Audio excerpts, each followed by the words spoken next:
Iya, untuk akhwat juga siap-siap untuk daftar ya. Saya buka dari buku saya ya. Hmm. Menikah ataukah hidup menjomblo? Saya yakin semuanya pasti ingin menikah, apalagi yang ikut kelas malam hari ini. Ya, ini semua umur kalau di Biro Jodoh Rumah Isu tetap diterima ya. Kita tidak batasi umur tertentu enggak, semuanya diterima. Bahkan ada yang telat-telat menikah pun kita tetap berusaha untuk membantu. Menikah ataukah hidup menjomblo? Ya. Di sini kita akan lihat keutamaan-keutamaan dari menikah. Yang pertama, menikah itu akan lebih merasakan ketentraman atau ketenangan. Menikah itu akan lebih merasakan ketentraman atau ketenangan. Allah Ta'ala berfirman, "Wa min ayatihi an khalaqa lakum min anfusikum azwaja litaskunu ilaiha." Dan di antara tanda-tanda kekuasaan Allah adalah Allah menciptakan untukmu istri-istri dari jenismu sendiri supaya kamu cenderung dan merasa tentram kepadanya. Maka di sini sebut litas kunu ilaiha, berarti dengan menikah itu akan raih apa? Ketentraman. Dengan menikah itu akan raih apa? Ketentraman. Ya. Terus kita lihat keutamaan yang lainnya lagi. Menikah itu akan membuka pintu rezeki. Menikah itu akan membuka apa? Pintu rezeki. Allah katakan di dalam surat An-Nur ayat 32, wa ankihul ayyama minkum wassalihin min ibadikum wa imaikum iyakunu fuqara yughnihumullahu min fadli wallahu wasi'un alim. Dan nikahkanlah orang-orang yang sendirian, berarti para jomblo di antara kamu dan orang-orang yang layak untuk menikah dari hamba-hamba sayamu yang laki-laki maupun yang perempuan. Jika mereka miskin, lihat ya. Jika mereka miskin, Allah akan mampukan mereka dengan karunia-Nya dan Allah Maha luas pemberiannya lagi Maha mengetahui. An-Nur ayat 32. Kesimpulan gampangnya, jika kalian miskin maka Allah yang akan memberikan kecukupan kepada kalian. Berarti dengan menikah itu akan membuka pintu rezeki. Coba lihat perkataan dari Ibnu Mas'ud berikut ini. Iltamisul ghina fin nikah. Carilah al-ghina, kaya hidup bercukupan dengan menikah. Dan juga disebutkan dalam hadis ya. Kemudian kita meyakini ini pertolongan Allah itu datang, ini pertolongan Allah itu datang bagi siapa? Wa nakihul ladzi yuridul afafa. Ya, orang yang menikah yang ingin menjaga kesucian dirinya. Yang menikah yang ingin menjaga kesucian dirinya. Ya. Lihat, dia ingin menikah, dia ingat niatan menikah untuk jaga kesucian dirinya. Apalagi zaman saat ini nih, zina begitu tersebar luas. Ya, ada seorang yang menikah karena ingin menjaga kesucian dirinya, Allah akan tolong dia. Di antara bentuk pertolongan Allah itu apa? Akan diberikan kemudahan dalam rezeki. Harus yakin itu. Nah, namun kalau mungkin Anda sudah menikah, kok juga belum kaya-kaya? Gini, ayat sudah benar ya, kita harus yakini ya. Nah, sekarang kita pahami dulu, ini diterangkan oleh Syekh Mustafa Al-Adawi. Beliau katakan kecukupan itu tergantung kehendak Allah. Ya. Kecukupan itu tergantung apa? Kehendak Allah. Ya. Di sini Allah yang berkehendak memberikan kehidupan yang cukup. Ya, wa in khiftum ailatan fasawfa yughnikumullahu min fadli insya'a. Dan jika kamu khawatir menjadi miskin, maka Allah nanti akan memberimu kekayaan kepadamu dari karunia Allah jika Allah menghendaki. Surat At-Taubah ayat ke-28. Ya. Di sini katakan jika kamu khawatir miskin maka Allah nanti akan memberikan kekayaan kepadamu Tapi ini jika Allah mengendaki, berarti semuanya tergantung kehendak Allah. Maka tiap orang kan kehendak Allah itu berbeda-beda. Ada yang Allah jadikan kaya, ada Allah yang jadikan dia itu sederhana, ada yang pas-pasan, ada. Atau pengertian yang kedua kata Syekh Mustafa Al-Adawi, kita artikan orang yang menikah itu akan diberi kecukupan rezeki oleh Allah. Ini umumnya. Ya, itu umumnya. Berarti mungkin ada yang belum ya mendapatkan kecukupan. Namun umumnya yang menikah akan diberi kecukupan apa? Rezeki. Ya, akan diberi kecukupan rezeki. Juga yang ketiga, ini tergantung niat lagi nih. Tujuan menikah untuk apa? Yaitu untuk menjaga kesucian diri atau iffah. Itulah yang membuat Allah beri kecukupan. Jadi kecukupan itu karena ya dia niatannya ketika menikah itu untuk menjaga iffah, kesucian diri. Jangan sampai saya terjerumus dalam zina. Nah, jika ada yang punya niatan kayak gitu, Allah tolong dia. Allah cukupkan rezekinya. Ya. Nah, ini yang harus kita pahami ya. Terus kecukupan itu bisa juga ya pengertian yang keempat, kecukupan itu diperoleh bagi yang bertakwa kepada Allah dan mencari sebab yang syar'i yang halal untuk mendapatkan rezeki.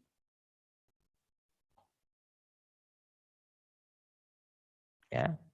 Jadi ini bagi yang bertakwa saja. Berarti yang tidak bertakwa, ya kecukupan ini nggak hadir, nggak datang. Ya, kecukupan ini nggak hadir, nggak datang.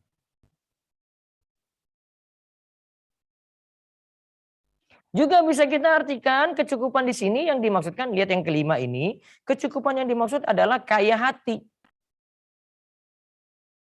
Atau hati yang selalu merasa cukup.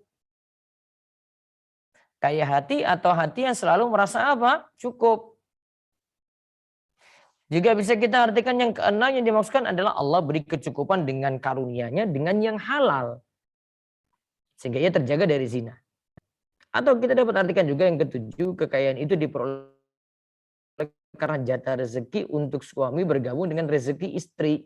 Diberikanlah kecukupan karena itu bisa menghidupi dua orang tadi. Suami dan apa? Istri. Nah ini sebabnya ya. Jadi intinya kita kembali ke bahasan tadi yang namanya nikah. Ini ya.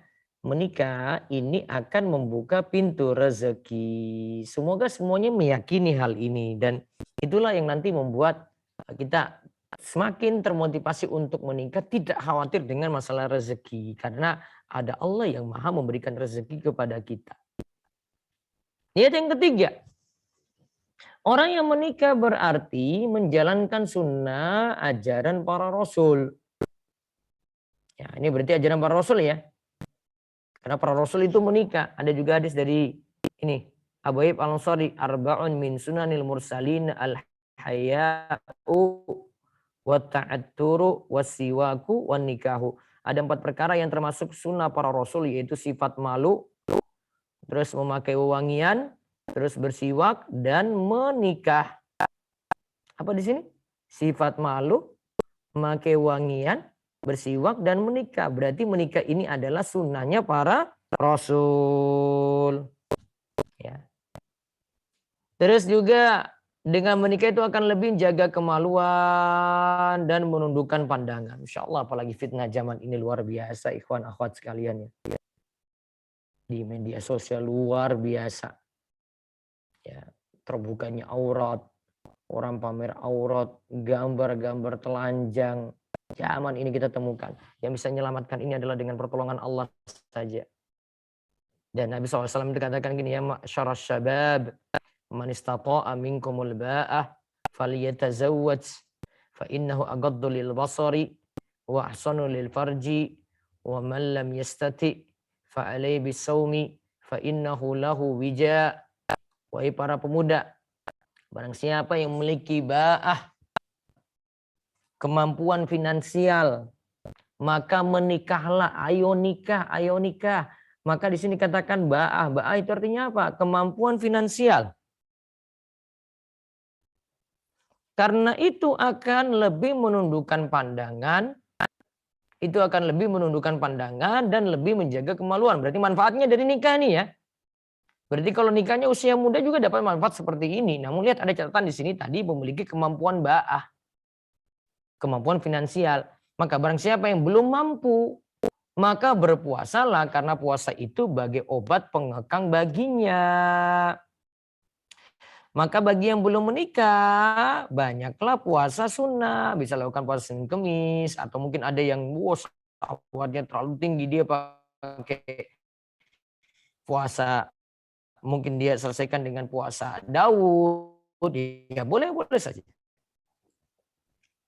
Yang jelas dengan menikah lebih menjaga kemaluan. Terus yang terakhir, agama. Sebagaimana sabda Nabi SAW. Idza tazawwajal abdu faqad kammala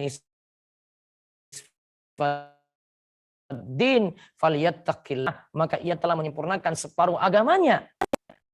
Oleh karenanya bertakwalah kepada Allah pada separuh yang lain. Jadi kalau belum menikah, separuh agama belum terpenuhi. Kalau sudah menikah, separuhnya sudah, kemudian dia tinggal sempurnakan separuh lagi. Nah, sekarang saya ingin bahas seputar ini. 113. Kita bahas tentang nikah dulu ini ya. Nih. Ada tentang mahram nanti saya bahas ketika di kelas nikah saja.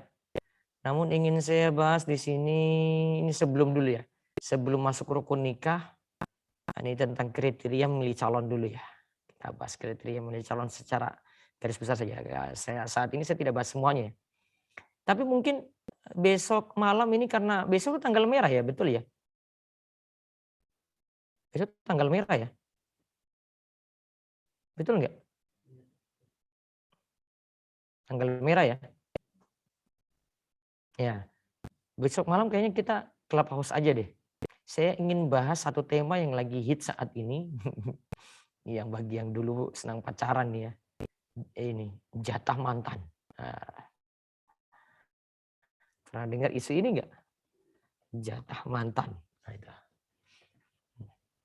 Android juga bisa ya pakai Clubhouse ya. Mungkin belum tahu sih. Coba yang di Android tinggal diinstal aja. Gimana? Besok malam kita Clubhouse ya. Komunikasinya lebih enak nanti. Tapi cuma audio saja. Ya. Ini penting ini karena sebagian muda-mudi ini nggak paham ini. Dikira kalau mau nikah itu kayak orang lulus terus senang-senang dulu terus menikah kayak di penjara gitu. Ya. Nah, ini saya ingin bahas ini nih karena ini sedang trending nih. Karena banyak orang-orang itu belum memahami kayak gini gitu loh. Kayak suatu yang wajar gitu. Jadi dia dengan mantannya dulu dimintai jatah terus dia nikah dengan laki-laki lain. Itu kan rusak luar biasa tuh. Ya. Kalau dalam pembahasan saya dalam ini saya mesti tegaskan ini ya. Karena ini ada belum paham ini masalah seperti itu. Ya Allah, ini terutama dilakukan oleh orang-orang yang jauh dari agama. Ini masalah lingkungan. Kayak sebagian kita itu kan ada yang merasa kalau tidak pacaran itu aib gitu ya. Nah, ini yang perlu kita jelaskan ini. Ya. Nah, coba saya jelaskan kriteria dulu. Ini para ikhwan akhwat yang ingin menikah. Nah, tolong prioritas dalam memilih kriteria berikutnya. Saya jelaskan secara global dulu ya. Nah, ini kriteria yang mesti dipilih. Sebelum memutuskan untuk menikah, tolong akhwat yang dipilih ini punya kriteria semacam ini. Ini yang jadi prioritas nantinya ya. Bisa dibuka yang punya buku halaman 53. Nah, nanti bisa pesan buku ini ya. Menjemput jodoh impian. Sudah beli belum nih? Nih. Ini. Menjemput jodoh impian. Buka halaman 53. Ya. Ini saya jelaskan dulu, saya off-kan dulu komentar ini. Nah, Yang belum beli segera beli ya. Karena saya pakai di kelas Biro Jodoh juga.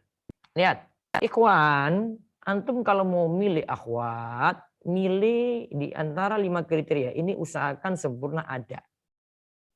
Kalau dapati 5-5 ini, Masya Allah, ini luar biasa ini. Coba lihat di halaman 53 ini, saya jelaskan global. Ini, memiliki agama. Manhaj dan akhlak yang baik. 2, selain taat beragama, juga cantik. Berasal dari keturunan terhormat. Kalau ada yang kaya, alhamdulillah. Jadi cantik, keturunan terhormat, kaya ini tambahan. Saya urutkan nomor 1 itu agamanya bagus dulu. Karena bisa jadi yang nomor 2 ini kurang. Tapi nomor 1 ini Masya Allah, dia punya kelebihan di sini. Si Awad ini punya kelebihan, walaupun maaf, mungkin kurang dari sisi good looking, ya. Kurang dari sisi paras gitu ya. Tapi ingat, paras itu, setuju nggak kalau saya bilang masih bisa dipoles nanti ketika sudah menikah. Kan cuma salon aja nih masalahnya ini. Bisa nggak kira-kira para ikhwan, atau para akhwat nih jawab nih, bisa nggak paras itu diubah? Setuju nggak? Karena saya ingin supaya prioritasnya di sini nih. Dan ini mudah-mudahan yang hadir di biro, yang peserta Biro Jodoh Rumah Isa juga perlu pahami ya. Kadang kita mungkin nomor 2-kan ini karena memilih yang bagus agama. Kan sebenarnya kalau milih cantik itu relatif kan.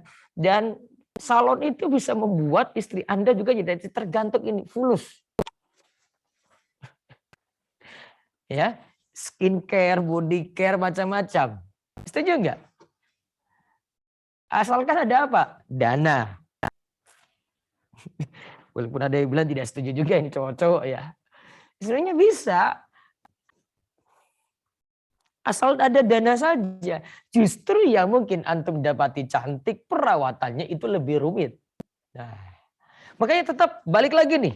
Terserah antum mau setuju atau tidak ya ikhwan. Ini tolong sadar dulu nih. Malam ini tolong buka pikiran dulu ya. Ini biar masalah ini rampung nih. Ini kadang jadi masalah yang di awal ini. Kadang sudah lihat, sudah awalnya data ini semua sudah dilihat. Masya Allah. Dari sisi sekufu iya. Sama-sama S1 misalnya ya. Agama iya ini. Wah ini Al-Qurannya bagus. Bacaannya bagus nih ya. Misalnya si ikhwan dapat nih kayak gini.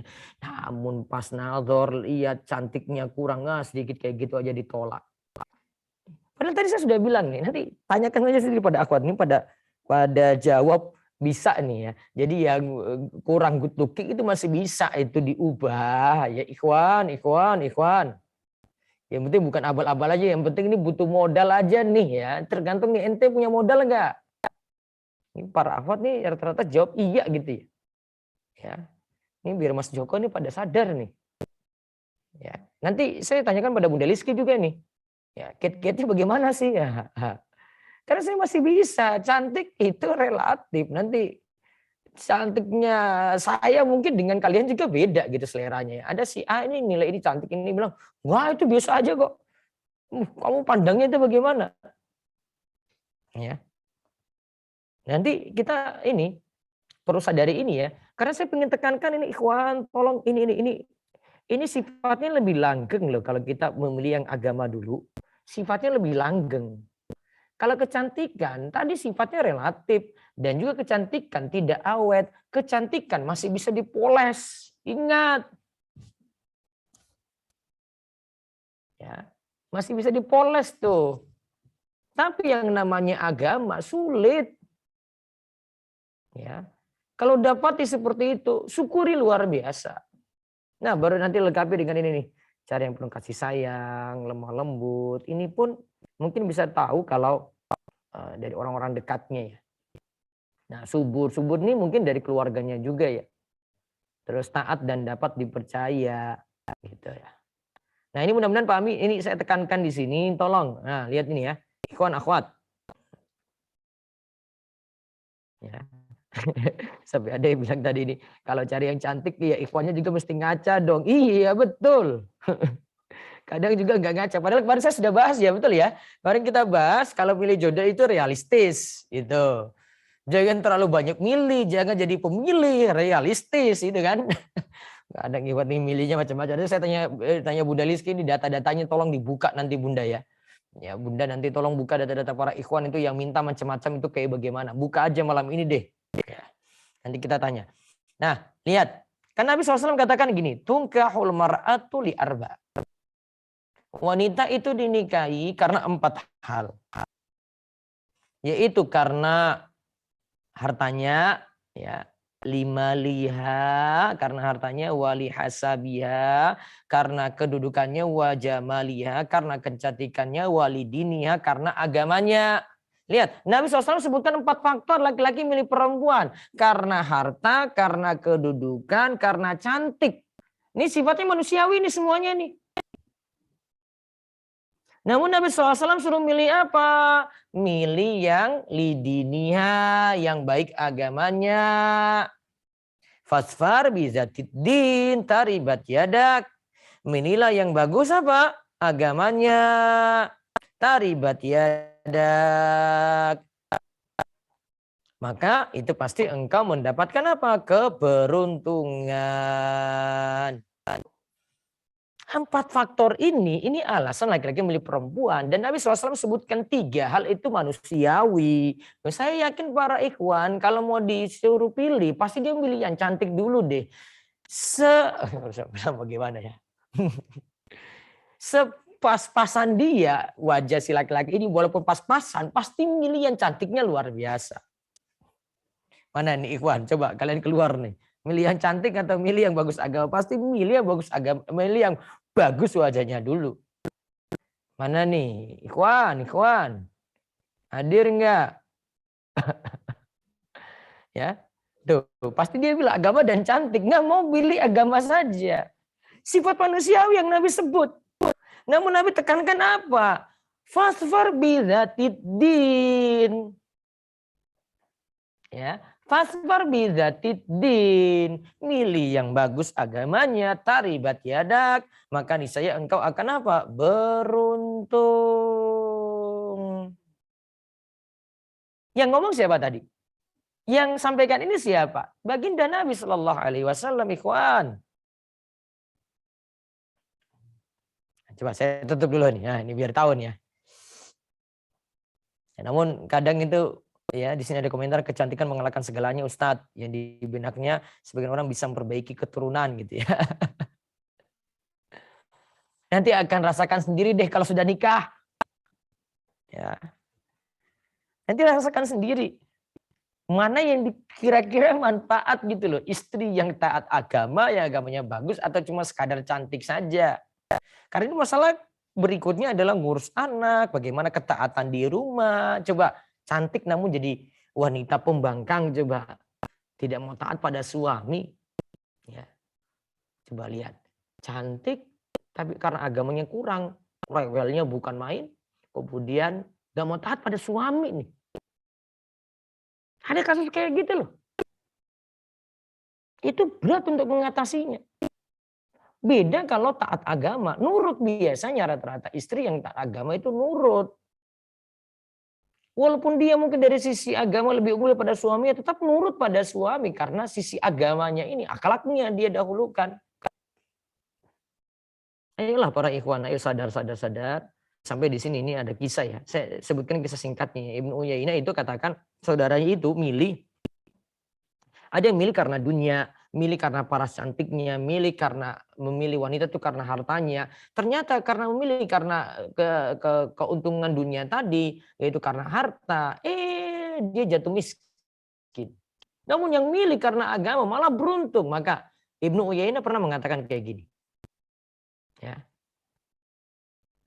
Man dhaba ilal izzi ubtuliya bidzulli wa man dhaba ilal mali ubtuliya bil fakri wa man dhaba ilad din yajma'allahu lahul izza wal mal ma'ad din. Siapa yang memilih yang menikah itu karena menginginkan kehormatan, maka ia akan hina. Dia tidak dapatkan kehormatan lagi, dia akan hina. Siapa yang ingin menikah itu karena harta, maka ia akan jatuh miskin. Siapa yang menikah karena faktor agama, maka harta akan dia peroleh, kehormatan juga akan dia peroleh. Ya, gitu ya. Coba lihat keuntungannya di situ karena memilih yang bagus agama. Walaupun sekali lagi nanti di dalam kelas Wirojodo saya akan bahas tentang akidah dan manhaj juga ya, bahkan kriteria-kriterianya di sini ya. Walaupun di sini saya masih tekankan juga memilih cantik itu enggak masalah. Siapa yang larang? Enggak ada yang larang, manusiawi. Biasanya memang dia itu lihat cantiknya dulu baru lihat agama. Ikhwan ini ya, lihat cantik dulu baru lihat agama, manusiawi. Karena mending dia nolak itu karena cantiknya daripada nolak karena agamanya. Tapi sekali lagi saya ingin pahamkan pada ikhwan ya, ikhwan. Tolonglah. Kadang mesti sadar diri pertama. Antum juga punya kelebihan apa sih? Yang kedua, sampai wanita cantik itu bisa mau sama antum. Mungkin kalau sisi pekerjaan punya, duit punya mungkin. Itu mungkin bisa jadi alasan walaupun masih kurang good looking ya. Namun karena ada fulus ya, termaafkan tuh. Ya, ketampanan, ya, ketampanannya termaafkan. Ya, tapi saya ingin tekankan, tolonglah prioritas. Pokoknya bagus agama. Mungkin kalau kecantikan kurang, namun kalau sudah serak dengan agamanya, serak dengan sekufunya sudah. Apalagi satu daerah ini Ustadz. Sayang banget, sampai kurang serak dengan coba. Pahamkan lagi, oh ini agama ini nanti akan menenangkan saya ini ya. Saya masih bisa ubah tadi wajah nanti yang jadi istri saya masih bisa ubah nanti dengan izin Allah, masih bisa dipoles nanti di salon tuh.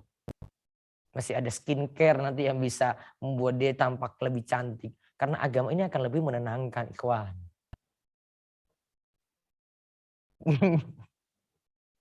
Ya, paham nih ya? Semoga Allah beri taufik untuk ini. Saya tekankan di situ dulu ya. Terus untuk akhwat sekarang, akhwat. Akhwat kalau milih ikhwan, ini ya prioritas sama juga tadi. Milih yang bagus agama. Ya. Terus miliki yang punya kemampuan finansial walaupun bukan PNS, bukan pengusaha sukses ya, dia baru bekerja, baru punya penghasilan, yang penting siap tanggung jawab. Ya. Gitu ya. Terus akhwat tuh pilih juga cari laki-laki yang lemah lembut. Kemudian cari juga yang menyenangkan untuk dipandang. Sekufu juga ini penting. Nah, memiliki agama yang bagus gimana? Iya, ini karena laki-laki itu jadi pemimpin, faktor kepemimpinannya ini pengaruh sekali. Namun kadang akhwat itu milih lihat gajinya dulu ya wajar, manusiawi juga, nggak masalah. Makanya kan syarat ba'ah ini kan disebutkan dalam hadis yang tadi sudah kita sebut kan. Karena si akhwat ataupun si orang tua si akhwat kadang melihat dulu ini anaknya sekufu nggak dari sisi finansial ya. Itu suatu yang wajar juga ya. Kadang orang tua nolaknya karena mungkin pekerjaan, bisa jadi. Tinggal di sini akhwat kalau memang menginginkan ikhwan yang mungkin tidak selevel dengan dia atau tidak sekufu, apa sih sisi keunggulannya ini yang harus diunggulkan gitu loh. Ini yang harus disampaikan pada keluarga. Ya, mereka mau menerima enggak dengan keadaan ikhwan semacam itu? Ya. Namun rata-rata memang melihat finansial ini wajar-wajar saja. Saya anggap seperti si akhwat tadi memilih, si ikhwan itu memilih akhwat yang cantik sama. Nah, kalau kita bahas tentang masalah agama, ya kadang mesti melihat juga ini paham agama, semangat, ya bisa. Nanti saya lebih dalamkan ini, memberitahu ini ketika kelas Wirojodo besok. Makanya ikut. Nah, sekarang kita lihat setelah itu ini yang mesti dipenuhi ya. Nazor kayaknya. Nazor ini mahram, saya bahas tentang nazor dulu ya. Setelah itu kalau memang sudah cocok, nah makanya ada nazor ini karena masalah kecantikan tuh perlu juga. Juga di sini saya bahas tentang tes kesehatan di sini ya. Coba lihat yang nazor itu setelah itu nanti istiqoroh ya. Sebelum lamaran tuh nazor dulu halaman 71. Coba buka halaman 71. Nazor ya. Nazor ini untuk memantapkan. Ya.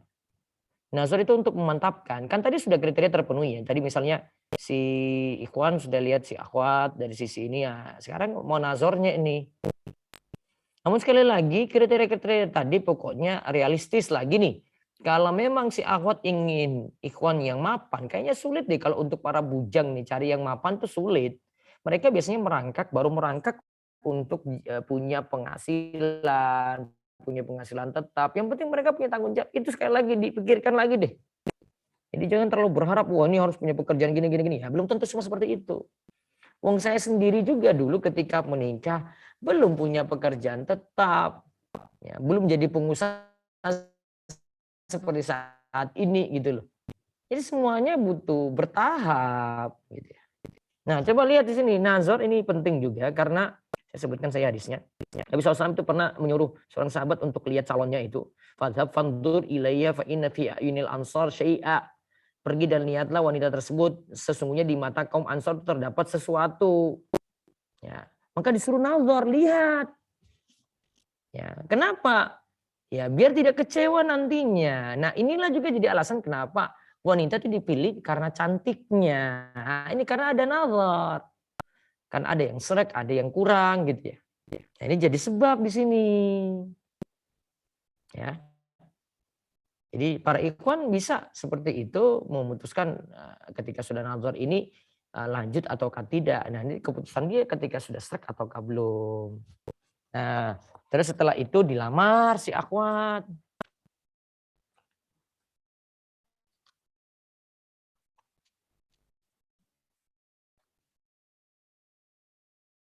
Nah, baru di sini ada rukun-rukunnya nanti kita bahas.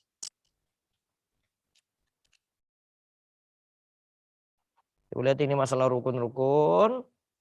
Kalau sudah terpenuhi semua, sudah nazar, terus sudah lamar. Nah, baru kalau mau menikah, yang penting terpenuhi 5 rukun ini. Lihat di halaman 113. Nah, menikah itu ada 5 rukun, ada situ sirah, ijab kabul, ada calon suaminya, ada calon istrinya. Ini laki-laki perempuan yang gabung laki-laki ya, itu bukan disebut nikah ya. Ya, para homo yang homoseksual atau lesbian itu tidak disebut nikah karena nggak ada calon suami atau istri. Terus ada wali si perempuan dan ada 2 saksi. Asigo ini bentuknya lafaz ijab kabul ya. Ini mesti dengan lafaz kalau dalam nikah ya. Terus ada calon istrinya. Calon istrinya ini tidak ada sebab yang menghalangi untuk menikah. Misalnya nggak boleh menikah ya dengan yang mahram, itu nggak boleh. Yang punya hubungan mahram nggak boleh. Terus ditentukan siapa wanita yang dinikahi, harus jelas. Laki-laki ini milih istri si yang mana sih gitu ya. Siapa tahu ada 2 orang, mungkin ada saudara kembar, dia memilih yang mana si A atau si B gitu. Terus wanita yang dinikahi bukanlah sedang berihram untuk haji atau umroh, karena yang sedang haji atau umroh tidak boleh menikah. Terus juga ada calon suami, calon suaminya ini laki-lakinya yang halal untuk dinikahi. Di sini berarti tidak boleh punya hubungan mahram ya. Harus bukan mahram di sini kalau yang menikah. Terus ditentukan siapa laki-lakinya. Terus laki-lakinya juga bukan sedang berihram untuk haji atau umroh. Kemudian ada wali. Nah, ini wali ini penting, nggak boleh nikah, kawin lari itu nggak boleh. Nah, makanya kalau ada masalah dengan orang tua ya, apalagi dengan si wali yang nanti jadi wali nikah dengan orang tua si perempuan. Nah, ini harus diselesaikan. Ya. Tidak boleh nikah, wah saya bawa kabar si perempuan dia sudah senang dengan saya, pokoknya kita mau menikah. Ya nggak kayak gitu. Namanya orang tua nggak mungkin dia terima kalau putrinya dibawa lari seperti itu. Ya. Di sini harus ada wali. Karena Nabi SAW mengatakan la nikah illa biwali. Tidak ada nikah kecuali dengan apa? Dengan wali, wa syahidai adlin, dan 2 orang saksi. Nah, ini harus diperhatikan lagi. Ya. Nah, terus bagi yang tidak memiliki wali, maka fal sultan waliyu man la waliyalahu. Penguasa itu adalah wali bagi wanita yang tidak memiliki wali. Walinya siapa? Nah, ini kalau urutan yang di Kemenak itu ini ya. Ada ayah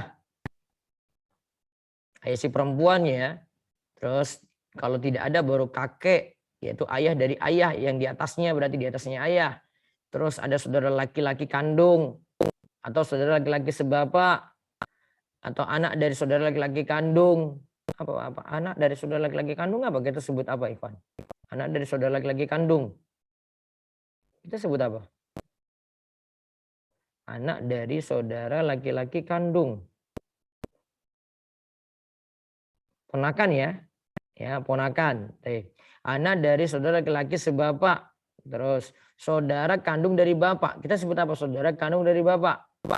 Berarti keponakan dulu nih, baru saudara kandung dari bapak ya. Paman ya. Atau saudara sebapak dari bapak. Ya.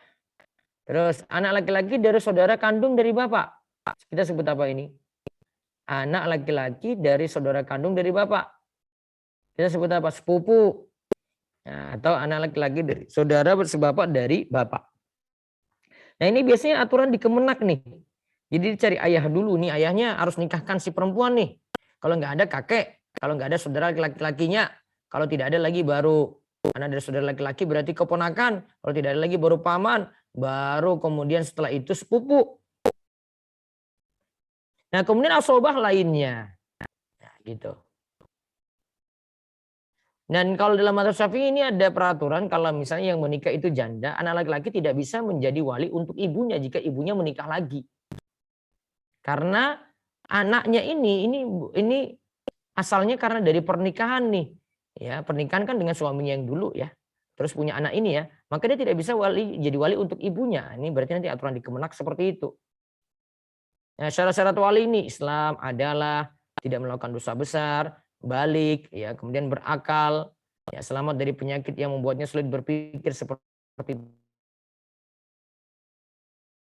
bukan sedang berihram walinya ini. Jika syarat ini tidak terpenuhi bisa beralih pada wali terdekat gitu. Wali hakim kalau di negeri kita ya itu adalah KUA. Nanti urusan KUA di sini. Kemudian ketika menikah itu ada 2 saksi. Biasanya dari yang pengantin pria ada saksinya, pengantin perempuan dia bawakan saksi juga gitu. Jadi 2.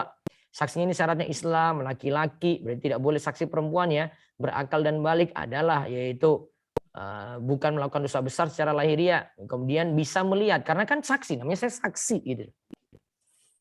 Nah, kemudian saya perlu tekankan lagi di sini, nikah itu tak perlu mewah. Ini pembahasan terakhir saya nih sebelum saya tanya-tanya ke Bunda Liski ya. Bunda Liski, sudah siap Bunda? Bunda? Bunda Liski? Siap, Tat. Oh iya, sebentar. Siap-siap Bunda. Nanti ini. Ya, Tat. Nikah itu tak perlu mewah, nikah itu tak perlu mewah sekali lagi. Ya. Nanti sesuaikan dengan keadaan diri ya, nggak mesti berutang banyak gitu ya, nggak perlu sampai menunjukkan strata sosial padahal dia bukan keadaannya seperti itu. Nah, saya jelas keadaan sahabat Abdurrahman bin Auf nih ketika nikah, dia cuma disarankan oleh Nabi, "Aulim walau bisyat." Ya, lakukanlah walimah walaupun dengan seekor kambing, berarti sederhana banget. Mana mungkin di zaman ini nih cuma nikah dengan 1 ekor kambing saja yang harganya 2 juta. Kayaknya biaya nikah nggak ada deh 2 juta gitu ya. Nggak ada. Nah, jadi ini tergantung, namun hal ini sekali lagi tergantung pada lobby dengan orang tua. Ya kita harus menerima keadaan orang tua gitu ya. Orang tua kadang nuntut seperti itu ya sudah bagaimana lagi, anak nggak bisa berbuat apa-apa. Nah mungkin itu saja dari kami. Ini para peserta yang hadir ini Bunda hampir 1000 nih ya, 960 nih kalau saya hitung, 500 yang di YouTube 460. Belum lagi nanti yang dengar dari rekaman ya. Ingat besok kita kelas Clubhouse ya. Ya, kelas Clubhouse. Kalau Bunda bisa hadir ya alhamdulillah, kalau enggak juga enggak apa-apa, yang penting dengan saya. Nanti seandainya malam ini banyak yang belum saya jawab, besok nanti bisa ditanyakan, sekarang bisa raisen. Saya tanya dulu pada Bunda, Bunda, tadi saya bahas tentang kriteria Bunda. Tolong berikan tips, baiknya kriteria apa yang diisi peserta ya, atau yang nanti diinginkan oleh dia ketika ingin mencari pasangan Bunda. Mungkin kiat-kiatnya ada sesuai dengan pengalaman selama ini Bunda, monggo. Baik, Ustaz. Assalamualaikum warahmatullahi wabarakatuh. Waalaikumsalam warahmatullahi wabarakatuh. Untuk kriteria ini umum ya, Ustaz? Iya. Umum untuk ikhwan dan akhwat. Tapi tadi yang disampaikan Ustadz penekanannya sih kriteria yang diajukan ikhwan tadi itu lebih Akhwat juga sudah tadi. Iya, yang masalah cantik itu kan ikhwan itu. Nah, Iya, iya. karena kan memang harus banyak penekanannya itu di ikhwan gitu loh, Ustaz. Untuk Oh, karena Ikhwan itu yang sulit ya, Bunda ya? ya sebagai penentu gitu loh, Ustaz. Ikhwan itu sebagai penentu.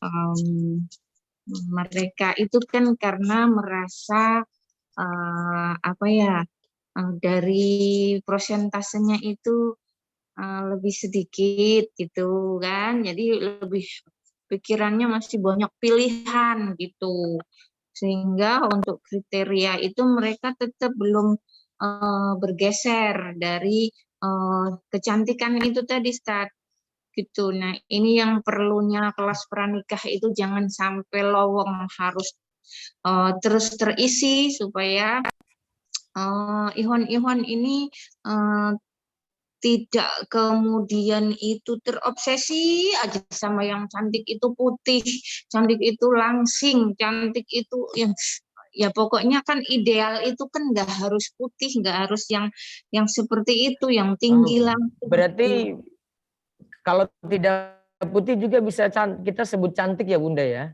Iya dong, memangnya cantik itu harus putih gitu.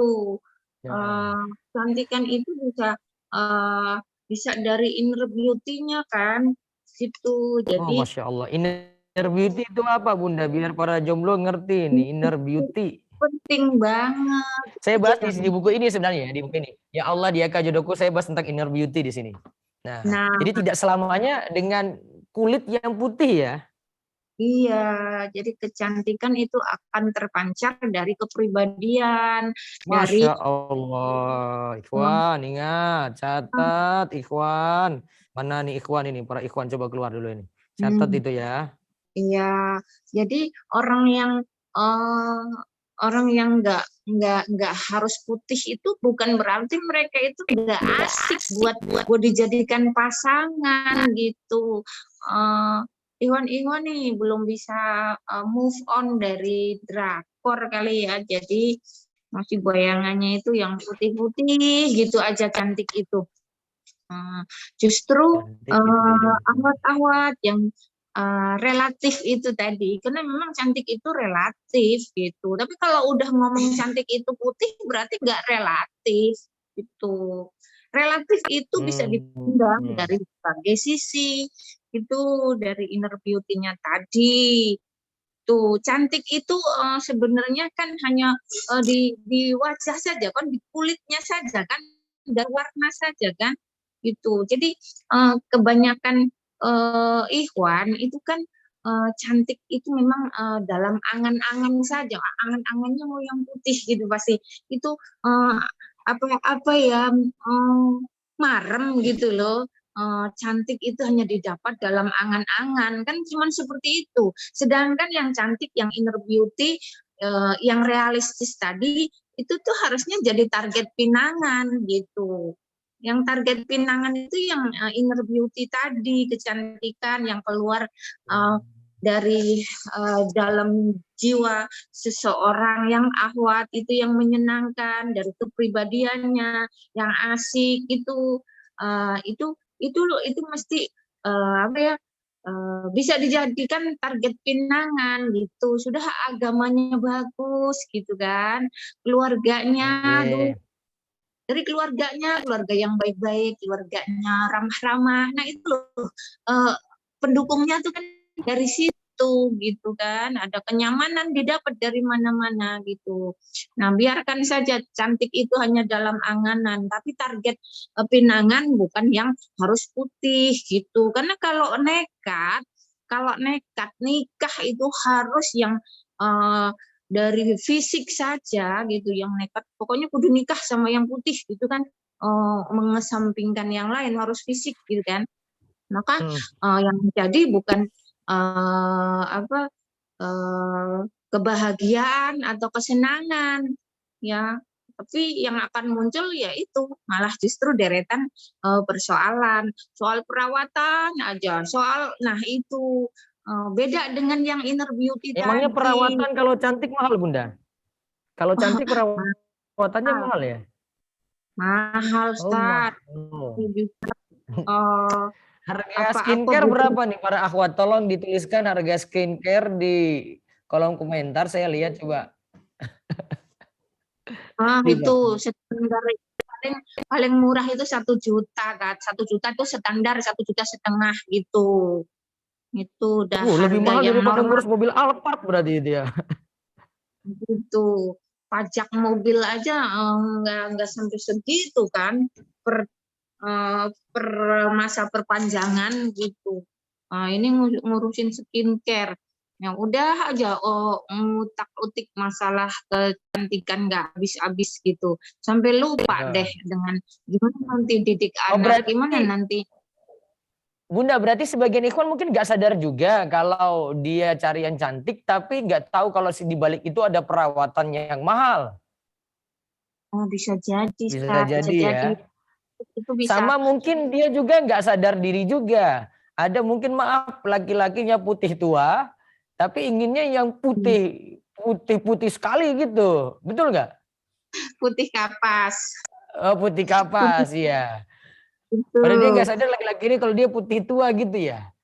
Nah, kuning kuning langsat, tapi langsatnya yang Ah, kadaluarsa gitu. ji, ji. Berarti Kuning. nasihatnya untuk para ikhwan bagaimana? Nah, itu nasihatnya untuk para ikhwan, manut sama sama tim, manut sama tim, nanti akan dicarikan yang benar-benar dapat yang terbaik gitu loh. Setiap hari loh kita itu tim itu pamer-pamerin keberhasilan eh, para para yang nurut itu, peserta yang nurut tim, mereka itu nikah dengan begitu bahagianya gitu. Masya Masa Allah. sih mau berapa jadi penonton gitu. Kapan dong jadi pelaku bahagia yang jadi apa uh, bisa duduk di pelaminan itu di singgasana pelaminan gitu.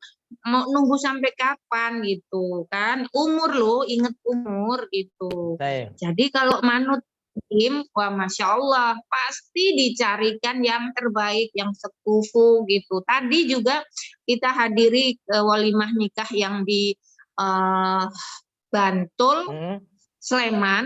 Itu uh, pengantennya itu luar biasa. Jadi benar-benar ada take and give-nya gitu loh. Ada kekurangan dan kelebihan yang bisa dipadukan yang di situ itu jadi asik gitu loh tadi lihatnya tuh. Gitu. Nah pulang dari situ kita dicegat oleh 3 duda sekaligus dalam satu perjalanan tadi Start. Hmm. Itu kami dicegat 3 duda sekaligus. Terus. Tiga-tiganya itu ditinggalkan oleh istrinya. Ini nyata, benar-benar terjadi. Itulah ketika seseorang menikah, ketentuan yang dijadikan tolok ukur itu hanya di fisik. Tiga-tiganya tadi duda, yang satu pengusaha Jogja sukses, 2 hari omsetnya itu 60 juta, 2 hari loh ya. Nah, kemudian yang satu Jakarta, Depok, dia itu termasuk juga owner sebuah perusahaan ya yang luar biasa. Saya nggak perlu sebutkan betapa dia juga dengan penampilan fisiknya juga gagah keren, tapi ditinggal pergi juga sama istrinya. Sama juga yang pengusaha Jogja ini. Kemudian yang terakhir juga, kalau yang terakhir ini duda, tetapi duda ditinggal meninggal gitu, bukan ditinggal istri. Nah, tapi tiga-tiganya statusnya duda. Nah, kejar terus kami layanin. Nah, disitulah para ahwat sekalian itu kita akan proses dengan Iwan-Iwan yang terbaik gitu. Iwan juga dengan Nah, kemudian yang sekarang Bunda, sekarang yang tadi kan untuk ikhwan milik akhwat. Ya, sekarang ya, kebalikannya Bunda, akhwat milik ikhwan itu gimana biar tips-tipsnya Bunda? oh ya, kalau untuk ahwat itu kebanyakan memang manut gitu ya, banyak ahwat-ahwat yang manut. Yang angel itu satu dua aja. Itu ada hal yang prinsip memang yang nggak bisa utak-atik itu biasanya tempat tinggal gitu. Yang sempat nazar offline di kantor BJR kemarin malam juga gara-gara tempat tinggal saja nggak mau ngalah ikut suami karena anak tunggal gitu. Kemudian juga untuk ahwat itu biasanya yang dipandang jadi tolok ukur itu memang agamanya gitu. Kalau di situ disebutkan merokok, iya, ya udah nggak pakai lihat yang lain lagi, udah. Di pertanyaan itu masih juga tinggi berat badan nggak terlalu dipersoalkan, tapi ketika ada hal-hal yang dirasa poin-poinnya bagus masuk itu digarap itu. Nah itu kalau untuk ahwat itu hanya memang sebenarnya tidak ada sih ahwat matre gitu, nggak ada, karena kan semuanya juga memang butuh dengan finansial gitu. Nah itulah persiapan untuk Ikhwan. Cuman kan nggak harus yang mapan itu bukan yang bergaji besar kok. Mapan itu yang bisa dijaga gitu loh. Yang nikah kemudian nggak kemudian tanpa modal sama sekali gitu. Nah ini udah kepengennya yang cantik, modal kagak ada. Mau nikah aja nggak ada bayangan. Tapi mau nggak nikah sederhana, nikahnya cukup di KUA. Alasan sederhana padahal kita nggak punya modal. Tapi Oh, jadi dia itu minta nikah sederhana karena ya memang dasarnya nggak punya modal, tapi pingin yang cantik, yang ayu, yang super luar biasa. iya, kayak gitu. Cantiknya nggak boleh diturunin gitu. Tapi ketika ditanya nikah itu pengennya yang sederhana saja, yang menjaga ini gitu. Nah itulah Iwan.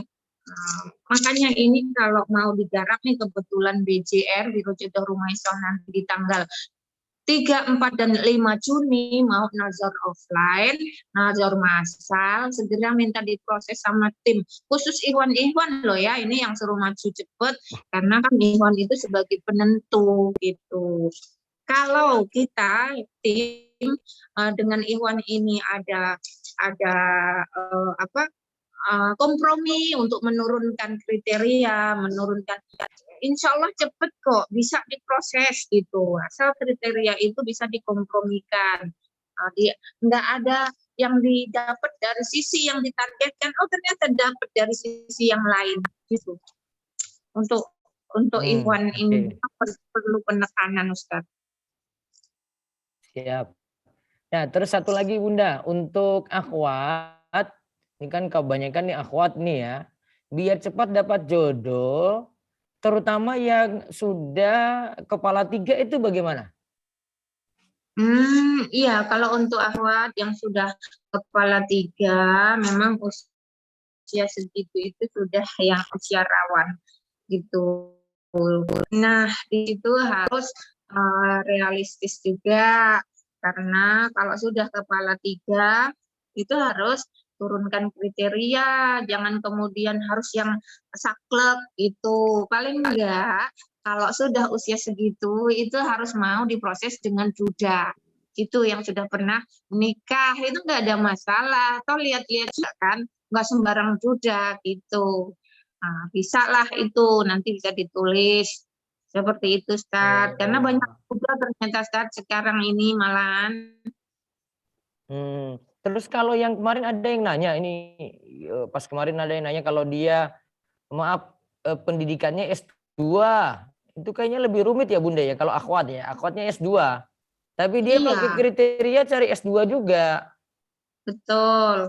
Itu kalau ahwat itu terlalu mengejar pendidikan dan karir, yang ada kalau nggak dapat yang sekufu nanti ada kesenjangan. Kalau dari nggak sekufu itu, misalnya nanti dia mau dengan nggak apa-apa deh ada kesenjangan, tapi itu Ikhwannya yang minder gitu. Yang terjadi seperti itu, nanti Ikhwannya yang minder. Jadi akhirnya bertahan gitu di status itu, Ustaz. Kalau ahwat itu mengejar karir tapi menunda pernikahan gitu. Menunda pernikahan itu untuk dipasangkan dengan yang lain karena nggak cocok, karena nggak sesuai dengan pendidikan yang diinginkan, akhirnya kan tertunda lagi, tertunda. Nah, semakin tertundanya umur dan kemudian pendidikannya juga, Ikhwan akhirnya mikir lagi gitu, mendingan cari yang muda daripada S2 umurnya udah 35 ke atas. Nah, gimana tuh? Baik Bunda, ini ada nyambung ke yang tadi Bunda. Bunda, ini saya sudah kepala 3 akhwat ini ya. Selalu dihadapkan dengan duda. Gimana cara agar ikhlas Bunda? Apalagi dudanya sudah memiliki anak. Nah, gimana Bunda? Mungkin pengalaman waktu ngurus yang kemarin nikah di bulan Mei ini kan ada yang dari Palembang apa ya? Yang 31 sama 39 duda itu loh. Nah itu gimana Bunda? Iya. Supaya akhwatnya ini ikhlas nerima. Iya, karena dudanya juga kan nggak sembarang duda gitu. Di prosesnya kita juga tim itu tuh timbang-timbang. Jangan kasihan. Seperti Ustadz juga sering seperti itu. Kalau kalau ada kesenjangan itu kan Ustadz juga jangan kasihan. Nah kita juga seperti itu gitu. Nah di proses lah ini memang dia itu baik ya. Artinya baik itu dalam segala hal gitu toh. Punya anak juga kan artinya tidak kemudian mengurangi telepon masuk punya Baik. anak Baik Bunda. juga Gitu. Siap. Jadi pokoknya siap menerima saja ya. Kalau untuk yang akhwat sudah kepala 3 tadi ya. ya Karena ya sudah semakin sulit ya. Baik, sekarang kita buka tanya jawab. Saya harap para peserta bisa pakai nama untuk membedakan laki-laki perempuan saya ya, ikhwan akhwat ya. Walaupun nanti mungkin saya tidak sebut nama nggak masalah. Coba siapa admin? Mas Hanif ya? Bismillah, iya Ustaz, bisa dibantu. Ya, buka yang ikhwan dulu, baru habis itu akhwat, giliran ya. Kita punya waktu 15 menit nih. Baik Ustaz, yang pertama atas nama Kiki, silakan bisa dibuka mikrofonnya.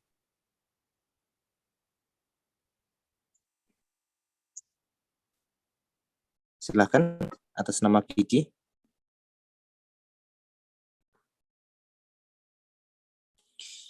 Kita lanjut Ustaz karena belum ada tanggapan. Silakan atas nama Muhammad Iqbal Saputra, bisa dibuka mikrofonnya. Silakan Mas Iqbal Saputra.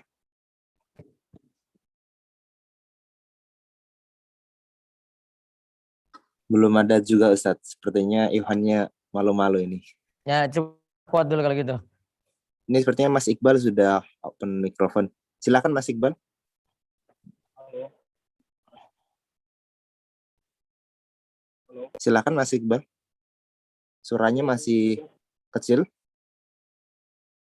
Halo, Assalamualaikum Ustaz. Waalaikumsalam warahmatullahi wabarakatuh. Silakan. Dengeran nggak ya? Suara kecil banget. Izin tanya Ustaz. Silakan. Halo. Suara Bagaimana jenengan cara kecil lebih- sekali. Bagaimana cara lebih orang tua akhwat yang masalah perempuan? Bagaimana cara Lebih orang tua akhwat masalah uang panai Ustaz. masalah lobby orang tua akhwat ini tinggal masalah komunikasi saja nih. Itu harus kerjasama dengan si akhwat. Maksudnya kalau memang serius ya bagaimana membuat orang tuanya itu jadi senang gitu loh. Ini trik-triknya aja sih. Harus pelajari trik-trik ini baik-baik ya. Afan Ustadz, tadi saya sedikit mendengar lobby orang tua akhwat terkait uang panai Ustadz. Uang panai, iya. Di Sulawesi ini, aduh. Berat ini coba di lobby-lobby baik-baik. Kalau antum nggak punya ke lapangan rezeki, ya ini nanti dibantu dengan si akhwat untuk lobby ke orang tua.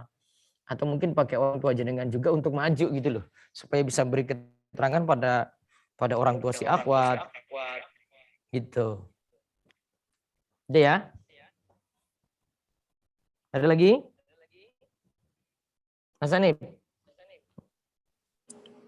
Lanjut ke yang akhwat Ustadz. Ya, akhwat nggak apa-apa. Ini ada yang Silakan. komentar nih, dimudahkan uang panai ini.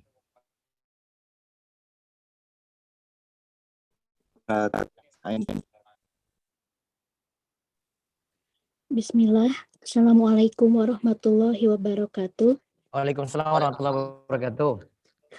Semoga Ustadz dan keluarga dan juga seluruh tim selalu dalam perlindungan Allah Subhanahu wa Ta'ala. Amin. Ustadz,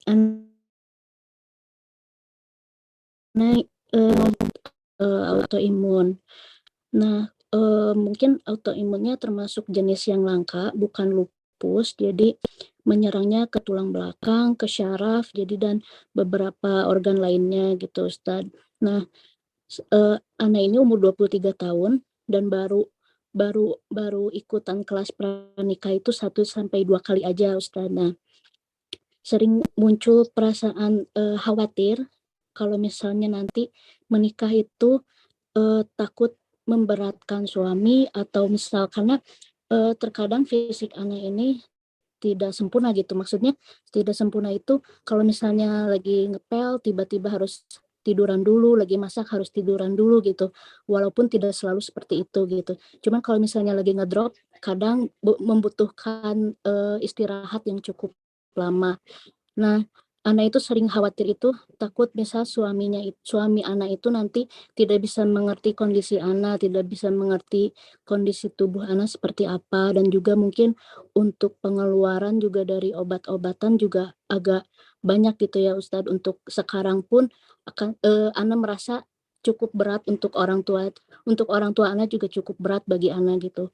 Nah, untuk menghilangkan perasaan khawatirnya itu gimana Ustadz? Tingkatkan kualitas diri.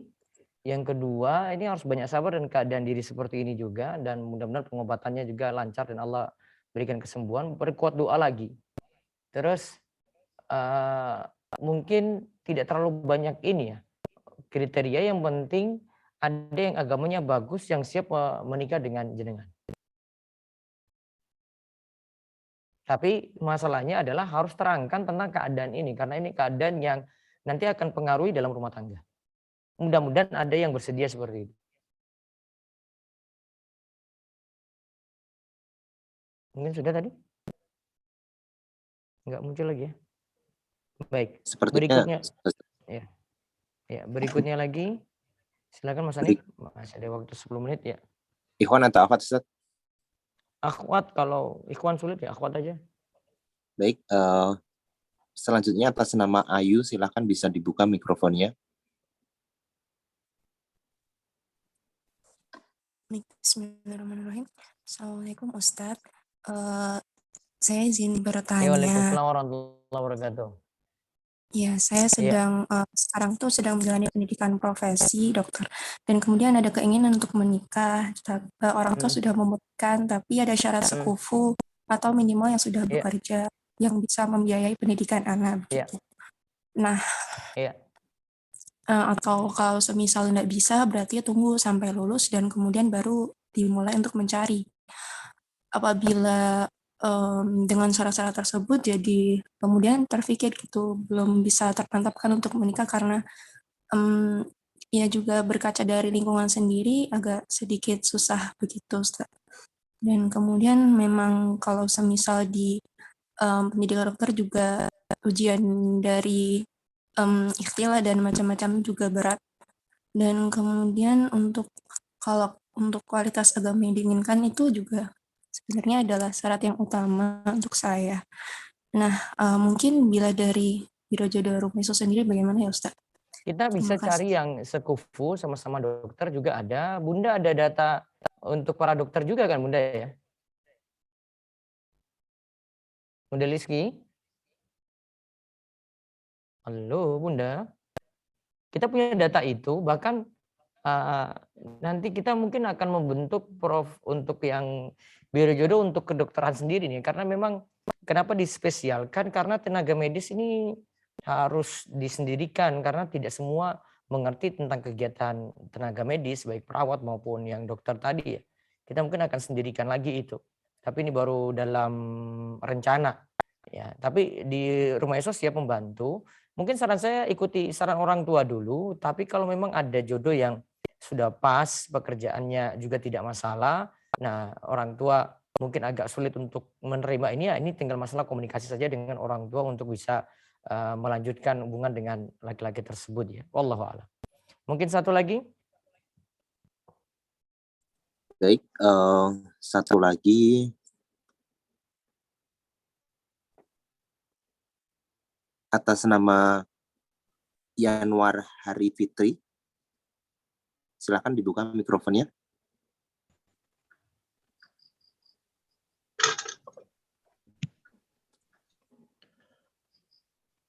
Silakan. Bismillahirrahmanirrahim. Assalamualaikum warahmatullahi wabarakatuh, ya Ustadz. Waalaikumsalam warahmatullahi wabarakatuh. Jadi gini Ustadz, saya sudah memiliki niatan untuk menikah. Namun di sini ada persoalan sedikit sih Ustadz. Iya. Gimana caranya solusi buat anak tentang konsep menikah itu Ustadz. Karena kan konsepnya nggak ada budaya gitu Ustadz. Sedangkan orang tua anak tuh pengennya ada yang namanya biduan dan lain sebagainya gitu Ustadz. Itu bukan masalah budaya, itu masalah ini ya, ada campur maksiat. Kalau budaya nggak selamanya terlarang loh. Pikirannya harus diubah dulu ini. Iya Ustadz. Budaya nggak selamanya terlarang. Kalau itu sudah unsur budaya yang mengandung maksiat gitu loh. Kalau cuma sekadar budaya pakai pakaian adat, pakai ini nggak masalah. Jadi jangan terlalu berpikir sempit, semua budaya salah gitu loh, nggak boleh. Coba pelajari baik-baik lagi gitu. Ya, terus kalau ini tentang masalah pelanggaran syariat, nah ini tergantung lobimu ke orang tua. Masalahnya apakah kalau dengan lobby seperti ini nanti buat pernikahan jadi batal? Karena orang tua kan mesti dijelaskan dulu, nggak bisa cuma dikasih waktu 5 menit, orang tua ubah itu kan nggak bisa. Apalagi disampaikan oleh anaknya sendiri gitu ya. Maka mungkin kalau suatu kondisi jadi terpaksa gitu loh. Nah, ini kondisi yang sudah darurat ya. Namun kalau masih ada waktu untuk lobby ya lobby gitu ya. Sebisa mungkin di lobby untuk mengikuti cara yang sesuai syar'i gitu ya. Gitu ya. Kalau misalkan orang tua tetap harus ngadain yang namanya adat kayak gitu, gimana Ustadz? Ya sudah, yang penting nikah itu urusan orang tua. Ini kayaknya karena urusan nikah itu bukan urusan antum saja, ini urusan keluarga antum. Nah Ustadz. Itu harus dipahami. Nikah itu bukan urusan antum saja, urusan keluarga juga. Gitu loh. Gitu ya. Nah Ustadz, taib Ustadz, syukran. Ya Allah, Jazakumullah khairan. Waalaikumsalam. Baik, berikutnya lagi Mas Hanif, satu lagi. Satu lagi atas nama Maya, silahkan bisa dibuka mikrofonnya.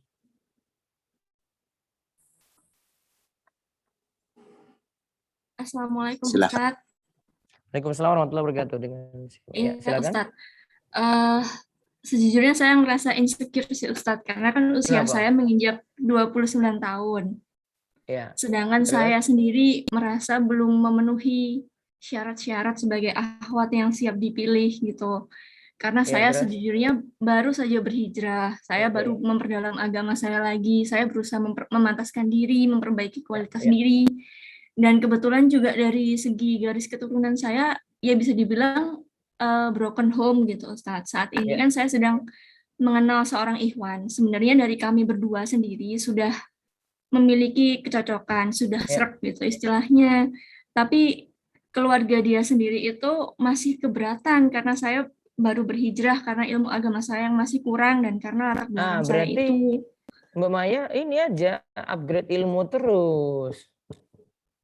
Harus belajar dulu ini, belajar ya menunjukkan keseriusan. Insya Allah nggak ada kata terlambat nih, harus tunjukkan itu. Dan ikhwan harus membantu juga untuk pahamkan ke keluarganya. Iya Ustadz.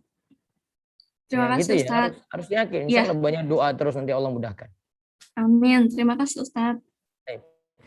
Ya baik, dan itu tadi pertanyaan yang bagus karena kita akan buat suatu kelas lagi di bukan Biro Jodoh Rumaiso ya, Biro Jodoh Rumaiso kan untuk perjodohan. Kita ingin pahamkan lagi ikhwan akhwat sekalian, ayo ikut Rumaiso Academy, infonya sudah tersebar. Kita mulai, kalau besok itu baru kelas lanjutan, nanti buka pendaftaran tanggal 18 untuk peserta mendaftarkan di web. Kita buka kelas bahasa Arab dasar, tapi ini kelas nahwu sorofnya ya. Saya syaratkan harus sudah pernah ikut Durusul Lugho atau punya ilmu dasar. Bagi yang mau ikut coba kelas Durusul Lugho yang saya ampu, itu sudah ada beberapa video lebih daripada 20. Coba ikuti dari awal. Kenapa saya sarankan buka dengan bahasa Arab?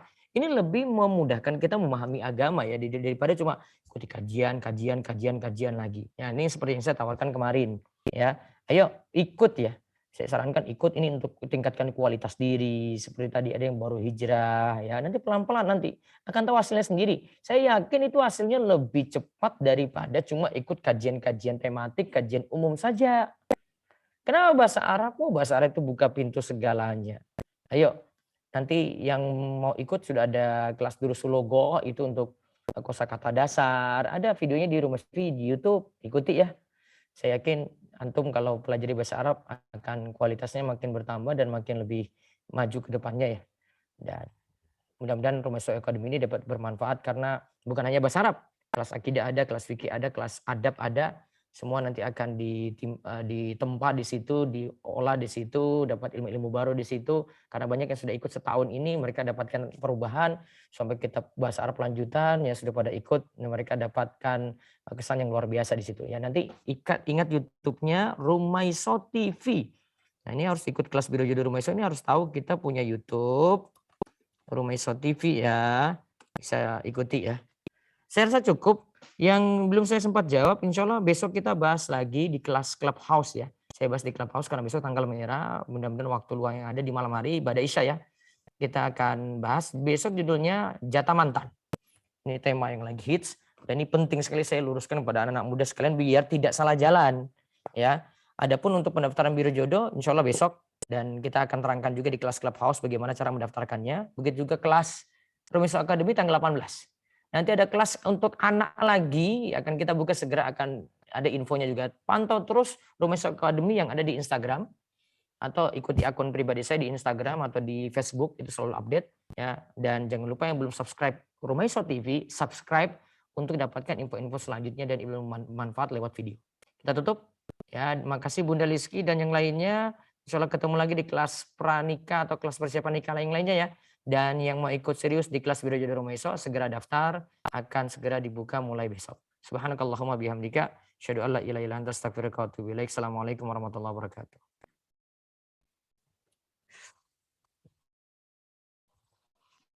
Ya,